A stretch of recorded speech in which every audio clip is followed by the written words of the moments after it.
Hi, everyone. Happy National Volunteer Week. My name is Mindy Levin. I use she, her pronouns. I'm the founder and director of SOURCE, and it's my honor to welcome all of you to our annual celebration for our volunteers.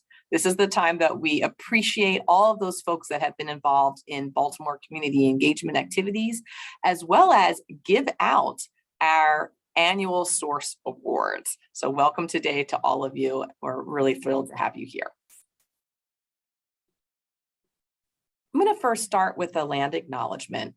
We humbly acknowledge that Johns Hopkins University is located on the traditional and contemporary homelands of Indigenous peoples.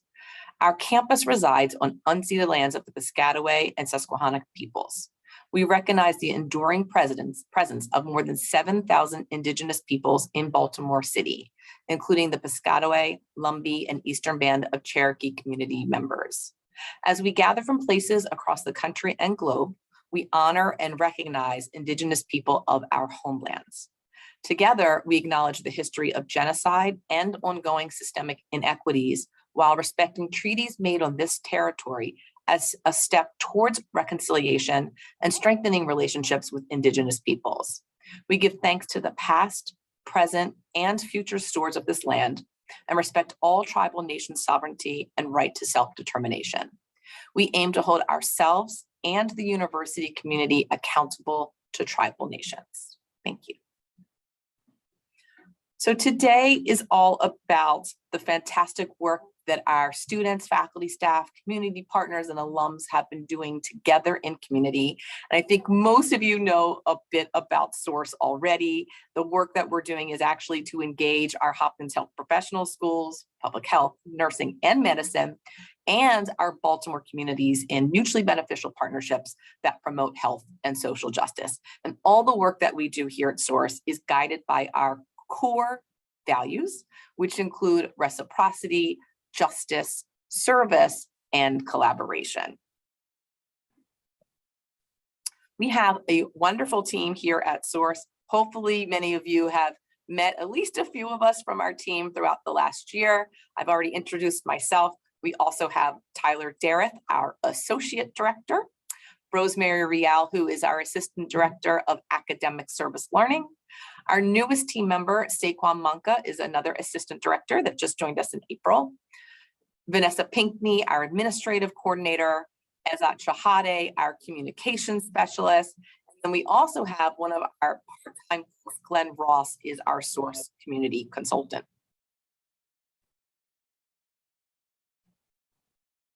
Now, that doesn't include all of our team members. There's a few more people that I want to recognize. Each year, SOURCE also has a number of program assistants that work with our office with our various efforts. So I do want to take a moment to recognize and appreciate the work and contributions of Haley, Bashu, Melanie, Savannah, Reed, Lerna, Katie, Sophia, and Suzanne. These are some folks that have been supporting various programs and projects in the center, and we certainly couldn't do it without you. So you are a part of our team, and we celebrate you today as well.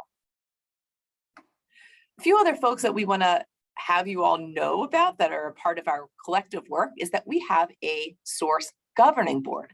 And the governing board has deans, faculty, staff, and students from each of our 3 schools that work closely with us. So we usually have academic affairs and a student affairs dean from each of the 3 schools that work with us. So from public health, we have Deans Sharfstein and Ward, as well as Palani Mui, who is a faculty member and the assistant director of the Office of Public Health Practice and Training. And then we also have a number of fantastic School of Public Health student representatives that you can see their names here today. We thank each of them for their ongoing contributions. From the School of Nursing, same lineup. We have a student affairs and an academic affairs dean. So the 2 deans from the School of Nursing on our governing board are Deans Dotson-Rod and Hahn, and we thank them, as well as the really incredible nursing students that round out the representation from the Hopkins School of Nursing.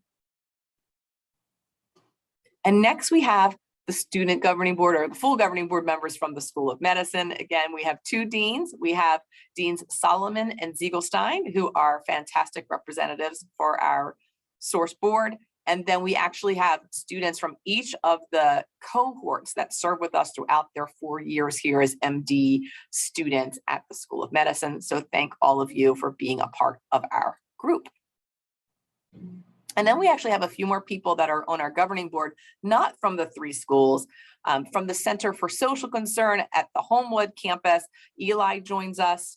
From the Urban Health Institute and the Center for Health Equity, we have Nancy. And then from Government and Community Affairs here in East Baltimore, we welcome Michael. And that really is the list of our governing board members. And you can learn a little bit more about our governing board members and our whole team on our website as well. Another body that really helps guide the direction of our center is our Source Community Council. Many of you know that we partner with over 100 community-based organizations here in Baltimore City. But what you might not know is that we actually have a community council, usually around 12 to 15 members per year. And council members actually serve with us for 3 years. And each year we rotate about a third of the membership off. But from these different community-based organizations, from GEDCO, we have Melody, from Inside Out, Renata, from the Franciscan Center, Angela, from Movable Feast, Angie, from Free State Justice, Jeremy, Art with the Heart is Randy, Operation Pulse, we have Sam, our community consultant, Glenn Ross, from Total Healthcare, Jose, from Hopkins Community Connection, we have Kristen, and then from Good Harvest, their community kitchen, we have Majid. And again, you can learn more about each of our council members on our website. And for that, I want to say a big shout out and appreciation to our entire Source family. There's many more of you, and you'll be hearing about some of them as we go along with today's celebration and get to the awards, but we just want to say thank you, Source family. This will be no surprise at all to Vanessa that I'm shouting her out on today. It's Administrative Professionals Day. Happy Administrative Professionals Day, Vanessa. I say it's no surprise because National Volunteer Week and our celebration of it tends to fall every year. And so we have no longer surprised Vanessa. Vanessa, one thing to know is I do have your present here in the office. So I'll give that to you today after the session. So give you some extra love. All right, so I do want to start out by sharing a few accomplishments from the team this year before I get into the awards. One thing that I want to say about this year was really unique because we never knew what was happening. Like, what are we? Are we online? Are we hybrid? Are we in person? Oh my. So the great pivot continued, but there was much more pivoting this academic year compared to last year. Last year was just everything was virtual. This year, we were working with our community partners, our students, our faculty to figure out where people were comfortable with their community engagement work. So we did have a mix of people that were fully online, people that were in hybrid, people that were in person, and things constantly changing as guidance from the university and Baltimore City changed. So, I mean, I think that's a pretty big thing of accomplishment to be able to manage all those moving parts. So that's one accomplishment that I highlight today. I also have to take a moment to do a special shout out, a big accomplishment to welcome new people and new partners. So when I was introducing our team, I did mention both Rosemary and Saquon, who are our newest members of the team. They're our newest Source Assistant Directors. And for anybody that's ever been a part of a search process, it takes time to actually recruit, bring people on board, train them. And at Source, we basically put together a large number of people to help us select the people that join our team. So that is a huge accomplishment to bring on some incredible people. And I can't tell you how thrilled we are to have them. As well, we also have welcomed a few new Source community partners. And again, it is a multi-step process that we go through. Our governing board members know what this is because we basically do phone interviews, we do site visits, we really get to know each other before agreeing to partner. And so we have welcomed in the last year Baltimore Connect, Baltimore Green Space, Lori's Hands, City Weeds, Inside Out, Energy Justice Network, Pro Bono Resource Center, and NCIA. And we're just thrilled to have them as a part of our team. And many of them have like literally already jumped in to our programming and activities. So welcome to all of our newbies. A few other things to mention, last year when we were fully remote, we were doing some online drives and giving. And when we started to come back to campus in the fall, we were actually able to bring back our in-person once per term donation drive. So we had several successful donation drives, and our last drive of this academic year is actually currently underway. It's the toiletries drive, and it goes through next Friday. So for those of you that are coming to campus, any new unused toiletries that you'd like to donate, we do have donation bins at the entrances to the School of Public Health, in the School of Nursing lobby, and over in the lobby at the School of Medicine's AMAB building. So we encourage you to give, and thanks to all the student groups and departments that have helped to co-sponsor the drives throughout the academic year. We have also put together a number of source partner panels throughout the academic year. Again, because we had not been able to gather in large groups in person, we kind of shifted to doing online partner panels and having people sign up to join us. So we've already hosted 4, and our 5th one is actually tomorrow. So if you haven't taken a look at our website to learn a little bit more about our National Volunteer Week events, I encourage you to join us tomorrow. We'll be talking about bolstering a healthy environment in Baltimore. And we have 4 of our community partners that focus on environmental health issues that will be joining us.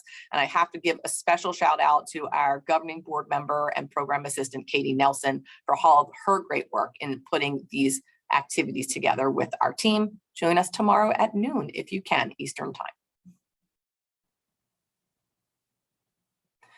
A few other things that we did this year that I wanted to mention: we have certainly been taking advantage of different virtual platforms to be able to connect with one another. We started to implement our open office hours for students. We host them 2 times a week. Katie Nelson, again, shouting her out, has been running those open office hours, particularly when we had a vacancy on our team. We also this year implemented what we call Sync Up with Source. And once a month, we've been having an open office hour session for all of our partnering community-based organizations for them to just check in with us to see what kind of questions they have.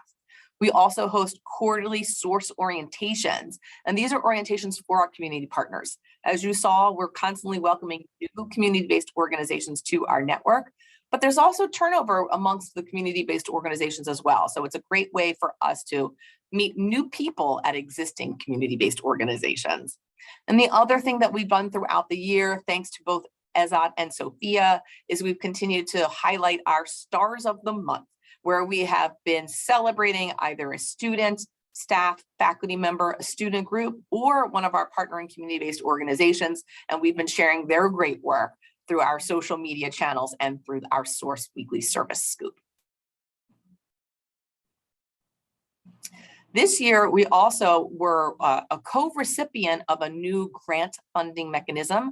Some of you had heard about that the university lifted up a new innovation fund for community safety. They had a large number of applicants, and in the end, 9 grantees were awarded funding.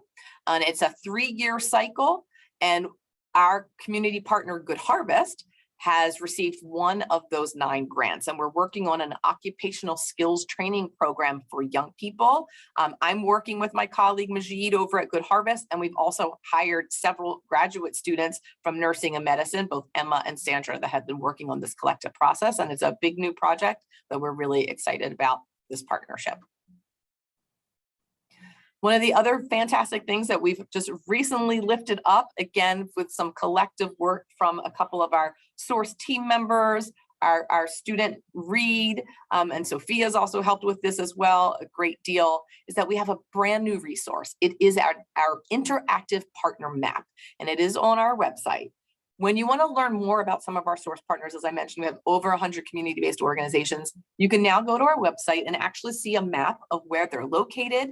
You can see the different types of categories if you were just looking for an organization that focused on environmental health issues. But within that map, there's also an opportunity for our partners to share with us short videos to introduce you to their work. And a little bit more than half of our community partners have already put their videos into that partner map.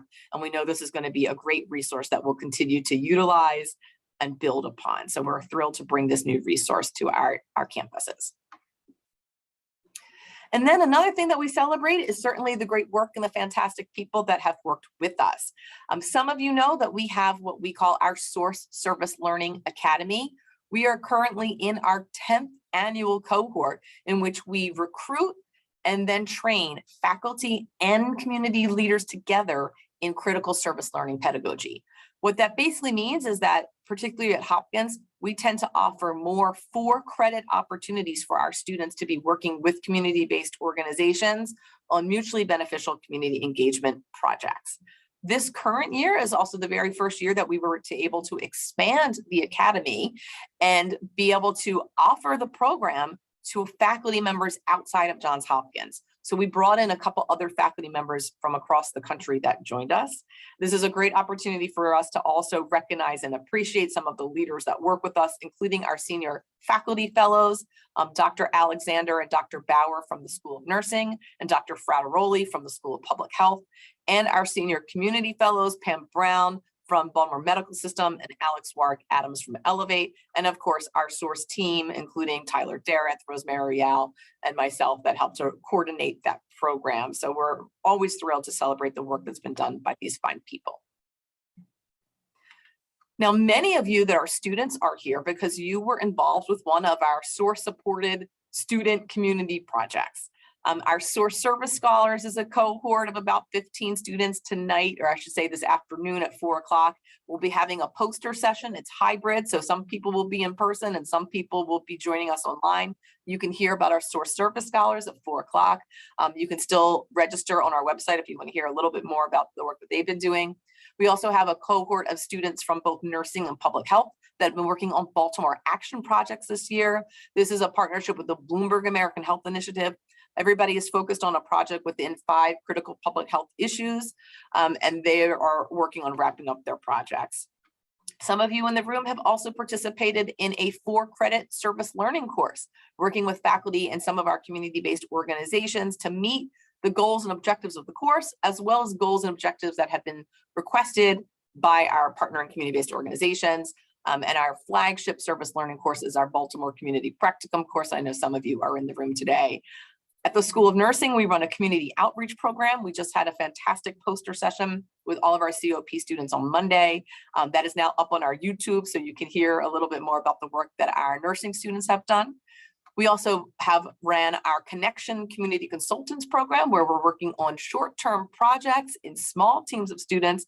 And we have one last Connection Community Consultant project that is being wrapped up at the moment. We actually have a few of our Source Student Governing Board members that are working on that project. We had about 30 students that have been working as HIV counseling and testing students at 3 of our participating community clinics. And on a weekly basis, they're going out and providing HIV counseling and testing at those sites. And then we have literally over 100 active volunteers that have participated with our Johns Hopkins Health Education and Training Corps, or the HEAT Corps. And this is an opportunity for us to virtually go into classrooms for K through 12 students to teach them about the science of COVID-19 and how to prevent the spread, as well as talking about vaccination. So I applaud all of our tremendous HEAT Corps volunteers. And of course, we certainly have a number of student groups from across public health, nursing, and medicine, and a few groups that are tri-school that have been doing some service projects. Again, they really haven't been able to do in-person service until later in the year when the university lifted up some of those restrictions as numbers were going down and more people were getting vaccinated and boosted. But we do want to celebrate the great work of our student groups. All right, so what a lot of people are here for today is to learn a little bit more about this year's award winners, our Source Award winners. And I will tell you that nominees are here, nominators are here, but nobody knows who the winners are because we actually announce them live during this event. What I will say as well is if you are a nominee and we announce your name as the winner, I will give you the opportunity to say a few words. I know we did not expect anybody to prepare any speeches or anything like that, but we're a small group. We'll give you that opportunity to just say a quick thank you if you wanted to recognize any of your partners, anything like that. But we're excited to share this year's award winners. All right, so let's go to the first award. The first award category that we're going to give out is a student group award, and this is for the student group from the Bloomberg School of Public Health. And this year, this particular group is being awarded our Source Student Group Award for their ongoing partnership with Source. They've done tons of stuff with us, including coordinating one-time service projects.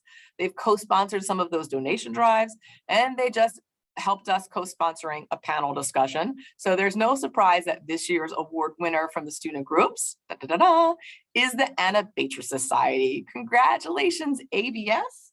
Anybody from ABS want to say any words? I put you on the your Oscar stage here. Mindy, you are welcome to do so. Hi, everyone. My name is Shireen. I'm a part of the ABS executive board, and I'm also a coordinator for the panel that Mindy alluded to that we just held yesterday. I'm also joined by my colleague Lauren, who spoke on the panel, and she was a community engagement coordinator. We also have Tarfa on the call, who is our vice president. I'd also like to shout out my counterpart for the suite seminars, Katie Hildreth, who was instrumental in planning the panel yesterday and all of our events throughout the year, and also Lauren's counterpart, Naomi Tice, who also helps with our community engagement activities. Thank you so much to Source for this award. Awesome. Congratulations to the entire ABS team, and we're so happy that you're able to join us today. All right, so the next award that we're going to give out today is a Student Group Award from the School of Medicine. And this group has been providing bilingual health education workshops to Latino middle school and high school students in Casa de Maryland, one of our Source partners, their Mi Espacio program. The workshops were developed by the students. They've covered topics from mindfulness to wellness and even talking about the COVID-19 vaccine. All of the content has been reviewed for cultural relevance to the Latinx youth in Baltimore. They've talked a lot about specific barriers and misconceptions about the vaccine. This has also been a great opportunity for the Hopkins students to do content development, writing scripts, translation, deliver the workshops. And one of the other things they were able to do, they received a grant this year. So they had to apply for and receive this alumni grant to be able to give out some of the items.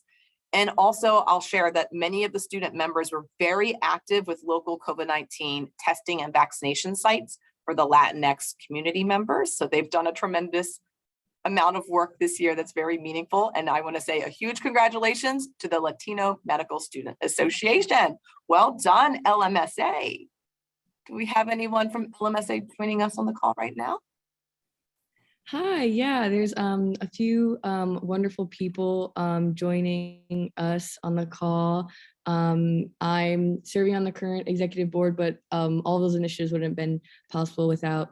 Here we have Gabrielle Milner, and I saw Isabella Florisi and Carolina Lopez Silva, and one of our current community service chairs. They just work tirelessly to help so many communities. I'm inspired by them every day. Initiatives to really reduce the barriers to care and also promote preventative initiatives, increasing wellness through connecting with the community. So thank you for this award and for the consistent support and the opportunity to help members in our community. Fabulous. Thank you all so much. I'm glad so many of you were able to join us, and congratulations on this much deserved recognition. Well done. All right, so we are going to move on to our next award category. We're going to talk a little bit more about some, oops. All right, maybe you didn't see that. Don't go too fast on that button there, as that. So we have a new category this year. We have a staff award. And this is a staff award that's open to anybody from public health and nursing. And this person has actually done a tremendous amount of service at lots of different places. The Franciscan Center, where they've done a lot of work making sandwiches and helping distribute to people experiencing homelessness, making casseroles and doing the lunch service with Our Daily Bread. They volunteered at First Fruit Farms, helping with harvesting crops that go out to people experiencing hunger. They volunteered at the Ronald McDonald House. Oftentimes families are coming to Baltimore because a child is hospitalized, so they've helped to serve breakfast for those families that are going through some big challenges during that time. And then also these are just a couple of other places where they volunteered this year alone. Baltimore International Seafarer Center, Wreaths Across America, Navy Sea Cadet Program. There's more. I'm just giving you some of the things that they've done. So again, first time that we've had this award category to recognize staff. And we want to say a big congratulations to Kristen McCormick, who is a staff member at the Bloomberg School of Public Health in the Department of Population, Family, and Reproductive Health. I can't see all my participants. Is Kristen in the room?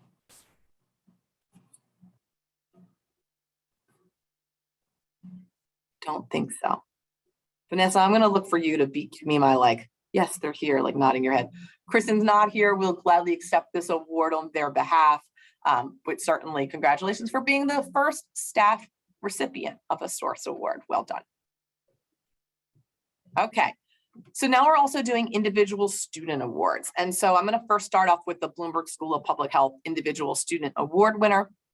This person has had a long track record of supporting and mentoring women and other underrepresented groups in science. They volunteer to lead STEM courses at elementary schools. They are also a doctoral student in the school that was elected as a co-leader of a group called 500 Women Scientists, working with the chapter in Frederick, where they're aiming to support women scientists and increase interest in science for the next generation. They spearheaded the VacFax campaigns to counter misinformation about ongoing vaccination efforts around coronavirus. They volunteer with a program called Skype a Scientist, where classrooms can invite a scientist to come in and talk about their careers. And they are also an active member of the Bloomberg School of Public Health's IDARE committee. And this year's Individual Student Award from the School of Public Health goes to Maggie Bartlett, a doctoral student in MMI. Huge congratulations, Maggie. Thanks. I'd like to say thank you for the award. Sorry, I wasn't prepared to say anything, but also, thanks to my PI who's been understanding and letting me take on some of these other opportunities as I continue forward. And to like my co-leader of 500 Women Scientists and the other organizations, none of them are single person tasks. So thanks again for recognizing me for this award. Congratulations, and thanks for all that you do, Maggie. Certainly very impressive information from your nomination. Okay, so we're going to go to the next category. We're going to give out the Individual Student Award from a School of Nursing student. This student has been a huge asset to the Spark outreach team. They've worked to support mobile deliveries of health, hygiene, and harm reduction supplies throughout South and Southwest Baltimore. They've helped with a lot of the preparation for distribution of those items. Their community mentor is actually the person that nominated them for this award. They've said that their role has been that of unsung hero, jumping in without prompting to identify and complete all kinds of tasks with the Spark Center, helping with outreach shifts, making sure that the flow of orders keeps moving. And they've also developed their own program knowledge in a very short time. And they've been eager to take on other educational projects. And for that, we're really glad to award this to Jessica Sharmett, who is a MEN student from the School of Nursing. Congratulations to Jessica. Thank you, Mindy. Thank you, everyone at Spark, and thank you, everyone at Source as well. I've really loved working there. And I'm so lucky to be able to continue working there. I feel like I learn something new each time. Also, I saw Monique and Zach on here, so I just wanted to shout them out as well. I was watching their poster presentation, and they were just so inspiring and so passionate about what they do. So they're also doing amazing. Thank you. Awesome. Thanks, Jessica. Congratulations. All right, so our next award category is an individual student from the School of Medicine. And this person actually created a new student group of the School of Medicine this year based on their own passion for working with people with disabilities. They helped to create the Adaptive Sports Interest Group. They showed a lot of initiative and leadership to create this program. They've worked on lots of different activities to support children and adults with disabilities. Specifically, they worked with the wheelchair basketball team, helping with practices, organizing a tournament, as well as with wheelchair tennis. One of the folks that, multiple nominations, one of the nominators said, I volunteered with them and witnessed the impact they've made on the lives of the veterans and the children they work with. They provided a calming, reassuring presence for veterans who have PTSD as they were learning how to ski and snowboard. They were, throughout the ski season, doing a lot of skiing and snowboarding with this Adaptive Sports Interest Group program. I can also share that this particular person does a lot of other types of volunteer activities. They are a dedicated Heat Corps volunteer. They tutor over at Commodore John Rogers Elementary and Middle School just down the street. They've been volunteering with the Henderson Hopkins School, with Healthcare for the Homeless, Match, and I'm sure there's much more. It's a distinct pleasure for me to announce the School of Medicine Award winner, my dear friend, Andy Lancaster. Congratulations, Andrew, MD student in his second year. Thank you so much. This is a huge honor. It's been an absolute pleasure working with everybody in Source and in the community. Thank you. Thank you very much. Huge congratulations to you, Andy, and thanks for all that you've done throughout the year. All right, so the next category is actually our annual Faculty Excellence in Service Learning. As you heard me mention, we are supporting tons of different service learning courses across the schools, as well as some folks from some other universities now. And so each year we highlight a different faculty member for their great service learning work and have some nominations that come in from students or community partners that have worked alongside them.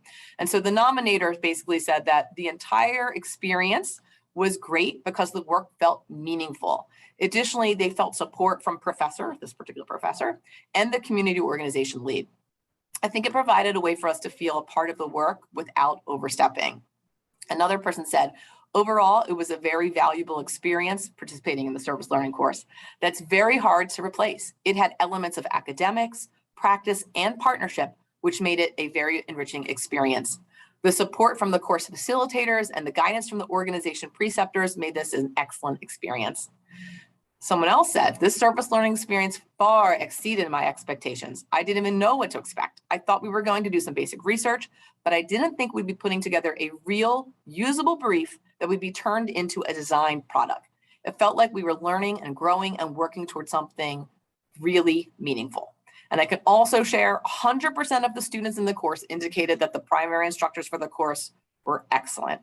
And this year, the Faculty Excellence in Service Learning Award winner is Dr. Philip McNabb from the School of Public Health, who helps to teach the Food Systems Practicum course. I want to say a huge congratulations to Phil for this award. Thank you so much, Mindy. First and foremost, I want to thank Source. I was part of the Source Service Learning Academy last year, and it was an incredible experience. I learned so much, and just really grateful to everyone at Source. Tyler, thank you for individualized feedback. And then, as you could see in sort of the comments, I'm just really thankful for the students, for our community partners, for our teaching assistant Ava Richardson, and just all of my colleagues who sort of laid the foundation for the course. So. It's a real team effort, and I'm really grateful, and it's nice to be here with so many other inspiring people. So really, really grateful. Thank you. Congratulations, Phil. We're thrilled to be able to recognize you. And again, everybody behind all of this work, it always takes a team. It takes a village. We're never in it together, but it is also nice to shout people out. All right, a few more awards to share. So the next category is the Community Mentor Award, and we actually had quite a few nominations this year. And our selection committee, we have a review committee that has representatives from across all 3 health professional schools that help pick the winner. So this year's Community Mentor, the nomination came in for the winner that said that the person helped me identify both the successes and the struggles of the patient population, who are largely Spanish-speaking immigrants and who face unique barriers that have been exacerbated by the pandemic. They facilitated professional opportunities to further my nursing and public health knowledge and my career path. Their coaching has challenged me to reflect more deeply on my work and the work of other community organizations, and they've helped me better understand how I may play a role in community health work in the future. They also said that they deserve this award because of their consistent demonstration of resiliency and adaptability as the leader of this particular organizational team. They've been instrumental in spearheading the development and dissemination of information and resources about locally available COVID-19 vaccination and testing clinics. They go above and beyond to ensure that the team is supported and has the tools they need to succeed. They create space to actively listen and discuss ideas with team members, disrupting traditional vertical power structures, while fostering a positive, inclusive work environment. They train and manage team members with attention to detail, empathy, and effective cross-cultural communication skills that break down barriers and allow for transparency and improved collaboration. Their dedication to serving those in need is very apparent. And this year's Source Community Mentor of the Year Award goes to Mervyn Ruiz, who is with the Esperanza Center and the Emergency Response Coordinator for the COVID-19 hotline. Congratulations, Mervyn, for your work. Oh, wow. Thank you. I would like to thank Mindy and the SARS program for the award. This is quite a surprise. And also I would like to, we're very, very, very thankful for all the support provided to our COVID hotline over the last couple of years. Big shout out to Zachary Schenk, who has been very instrumental over the last a few months in helping us how to review and how to pivot the services that we are providing at the COVID hotline with the current situation of COVID. So thank you again, and it's an honor. Thanks. Congratulations, Mervyn. I'm so glad we could get you here, and congrats on the nomination. I know we've got a couple other fantastic community mentors have been nominated, and each year one fantastic person always emerges. So congratulations on that award.